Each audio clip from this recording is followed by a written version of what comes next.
గురించి మాట్లాడడానికి మహేష్. సో అంటే కొంతమంది ఎట్లా తెలిసిందో ఏమో కానీ కరాటే కళ్యాణ్ గారికైనా లేకపోతే బ్రహ్మమన్నకైనా సో హిందూ సంస్థల వారికి ఈ న్యూస్ చేరవేయడం జరిగింది. అయితే అసలు ఎందుకు జరుగుతుంది భాగ్యనగరంలో ఇలాంటి ల్యాండ్ జిహాద్లు, ల్యాండ్ కబ్జాలు ఎందుకు జరుగుతున్నాయి? ఎందుకు గవర్నమెంట్ పట్టించుకోవట్లేదు వీటిని? అలా ఇది నిన్ననే కాదు, ఇంతకు ఒక 15 days బ్యాక్ ప్రొటెస్ట్ కూడా చేశారు. ఆ న్యూస్ మనకు వచ్చింది. దీని మీద మనం పోలీసు వాళ్ళు కంప్లైంట్ ఇస్తే ఆ ప్రొటెస్ట్ అనేది ఆగిపోయింది. తర్వాత నిన్న మన వాళ్ళు కార్యకర్తలు లోకల్ ఉంటారు, వాళ్ళు కూడా ఫాలోఅప్ చేస్తారు. అర్చండా కూడా పోయి అక్కడ చెకింగ్ చేయడం జరిగింది. అప్పటికప్పుడు పోలీసు వాళ్ళకి కంప్లైంట్ ఇస్తే ఆ పని అనేది స్టాప్ చేయించారు.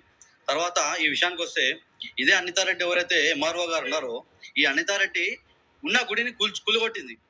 ఏంది ప్రెజర్ వస్తుందని. మరి ఈరోజు ఇక్కడ ప్రెజర్ రావట్లేదా? ఇక్కడ వాళ్ళు ఈద్గా కడతా అని చెప్పేసి దర్గా కడతా అంటారు.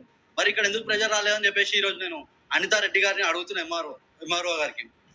సో మీరు వన్ సైడ్ పని చేయకండి, మీరు చట్టబద్ధంగా పనిచేయండి, రాజ్యాంగం బద్ధంగా పనిచేయండి, అంతేగాని రాజ్యాంగం వన్ సైడ్ పనిచేయమని మీకు చెప్పలే. సో నేను అనితారెడ్డి గారికి ఒకటే చెప్తున్నా, మీరు ఆల్రెడీ గుడి గులోటి మీరు పాపం అంటించుకోరు. సో మళ్ళీ ఇక్కడ వాళ్ళకి ఇక్కడ ఎలాంటి దర్గా లేదు, ఎలాంటి ఏం లేదు, మళ్ళీ వాళ్ళకి మీరు దర్గా కట్టిస్తా అని చెప్పేసి ఈరోజు వన్ సైడ్ మీరు పనిచేయడంలో హిందువులు అందరూ ఆలోచిస్తారు, ఎందుకు ఈ విధంగా వన్ సైడ్ పనిచేస్తారు అని చెప్పేసి.